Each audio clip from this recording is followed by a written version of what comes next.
번아웃이란 무엇인가? 번아웃은 사람이 지치고 소진되었을 때 나타나는 어떤 증상 혹은 상태를 뜻합니다.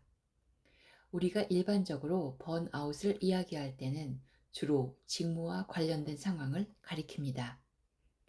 내 직업 또는 학업, 작업하는 일과 관련해 굉장한 소진과 냉소, 효능감 저하 등을 느끼는 경우 번아웃이라고 말합니다. 번아웃을 업무 효율에 관한 문제라고만 생각하기 쉬운데 사실 이 문제는 생물학적, 신체적으로 영향을 주고 감정적인 문제나 심리적인 영향도 동반합니다. 몸과 마음 전반에 영향을 미칠 수 있기 때문에 주목받기 시작한 개념이죠. 번아웃을 처음 소개한 사람은 미국의 심리학자 하버트 프로이덴버거입니다.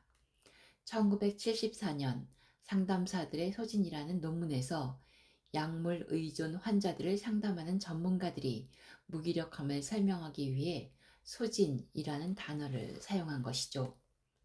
사람들이 완전히 소진되는 상황을 보면 저는 시시포스 신화를 떠올리곤 합니다. 그리스 신화에 나오는 시시포스는 제우스를 속인 죄로 지옥에 떨어져 커다란 바위를 산 꼭대기로 밀어 올리는 벌을 받습니다. 그런데 산 꼭대기까지 힘겹게 바위를 옮겨 놓으면 바위는 다시 반대편으로 굴러떨어집니다. 영원히 끝나지 않는 일을 반복해야 하는 거죠. 번아웃도 이와 비슷합니다. 마치 신화에 나오는 시시포스처럼 아무리 열심히 노력해도 소용없는 일을 반복한다고 느끼는 상태입니다. 지금 상황이 나아지거나 최소한 끝이 있으리라 생각하는 경우나 지금 하는 일에 통제감을 느끼는 경우라면 스트레스를 받더라도 버틸만 합니다. 그러나 상황이 개선될 것이라는 희망이 없고 일을 하는데 통제감을 전혀 느끼지 못하고 끝없이 의미 없는 일을 반복한다고 느끼면 번아웃이 옵니다. 프로이덴버거는 이 피로감과 무기력감을 설명하기 위해 번아웃, 즉, 다 타버렸다는 문학적인 표현을 사용하지 않았을까 짐작해 봅니다. 제가 번아웃에 대해 이야기를 준비하면서 가장 걱정했던 것은 어떻게 이 주제를 잘 다루면서 즐겁게 재밌는 시간이 될 수 있을지였습니다. 번아웃을 궁금해하는 피로한 사람들이 더 피곤해지길 원하지 않으니까요. 그런데 관련된 이야기를 찾다 보니 자꾸 학구적으로 탐구하게 되고 어려운 내용들을 넣게 되는 거예요. 왜 그럴까 곰곰이 생각해 보니 제가 의대에 다니던 때만 해도 번아웃은 거의 논의되지 않던 개념이었더라고요. 이런 개념이 있었다고 해도 아주 미미하게만 다루고 넘어갔죠. 번아웃이란 개념이 사회적으로 대두되기 시작한 건 2010년대부터인데 최근 들어 번아웃에 대한 이야기가 많이 다루어진다는 점은 꽤 시사적입니다. 직무로 인해 사람들이 계속 소진되는 현대사회에서 주목받게 된 것이죠. 포털 사이트에 번아웃을 검색하면 왜 연료 부족을 알리는 경고등이 켜졌는데도 계속 달리는가?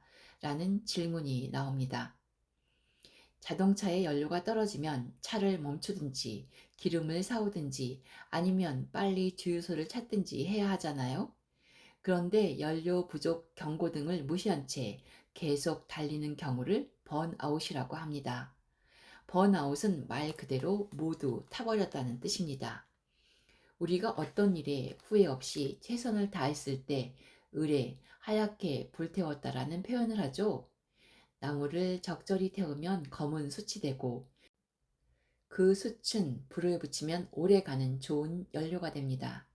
그런데 그 숯에 추가로 연료를 공급해주지 않고 태우기만 한다면요? 그러면 다시 불을 붙여도 탈 수 없는 흰 재만 남습니다. 이처럼 불씨를 되살릴 역량마저 모두 써버려 피로의 정도가 심해지면 성취감을 넘어서서 건강한 일상생활에 불편을 주는 심한 무기력까지 느끼게 됩니다. 그래서 번아웃을 탈진 증후군, 소진 증후군이라기도 하고 연소 증후군이라고도 합니다. 모두 다 써버려 회복하기 어려운 상태라는 어감이 담겨 있죠. 2019년은 전 세계적으로 번아웃에 큰 관심을 둔 해였습니다. 세계보건기구에서는 사람의 질병과 부상 등에 대한 분류 규정인 국제질병분류를 발표합니다. 우리나라도 ICD를 바탕으로 국내 질병 분류를 따로 두고 있고요. 휴대폰이 버전을 업그레이드해 새롭게 출시되듯이 질병 분류 기준도 사회의 변화와 의학에 따라 업데이트됩니다. 세월이 흐르면서 병의 양상이 달라지거나 진단 기준이 바뀔 수도 있고 새로운 병이나 주요한 질병에 기여하는 인자들이 추가되기도 합니다. 이런 경우 ICD를 새로운 버전으로 업데이트하는데 2018년 ICD-11, 즉 11번째 버전이 발표되었습니다. 새로운 ICD를 발표하자마자 바로 적용하는 것은 아니고 변화되는 분류 기준을 의학계가 실제로 반영할 수 있도록 준비하는 시간을 갖습니다. 초안을 발표한 후에도 2022년으로 예정된 실제 적용 시점까지 수시로 업데이트를 하고요. ICD-11의 특징은 건강을 위협하는 인자들을 대거 규정했다는 것입니다. 질병은 아니지만 건강에 영향을 주는 요소들이 있다고 의학적으로 인정한 것이죠. 2019년 5월 번아웃이 ICD-11에 새롭게 추가되었습니다. 세계보건기구는 번아웃을 성공적으로 관리되지 않은 만성적 직장 스트레스로 인한 증후군으로 정의했어요. 번아웃이 건강 상태에 영향을 미칠 수 있는 주요한 유해 인자라고 판단한 것이죠. 말하자면 전 세계적으로 직장 스트레스가 질병에 영향을 미친다고 명시한 의미 있는 진전입니다. 과도한 업무로 심리적으로 소진되는 것이 가장 건강에 큰 영향을 주고 있다는 뜻이고, 이런 증상을 호소하는 사람이 많다는 뜻이고, 일하면서 사는 게 더 척박해졌다는 뜻이기도 합니다.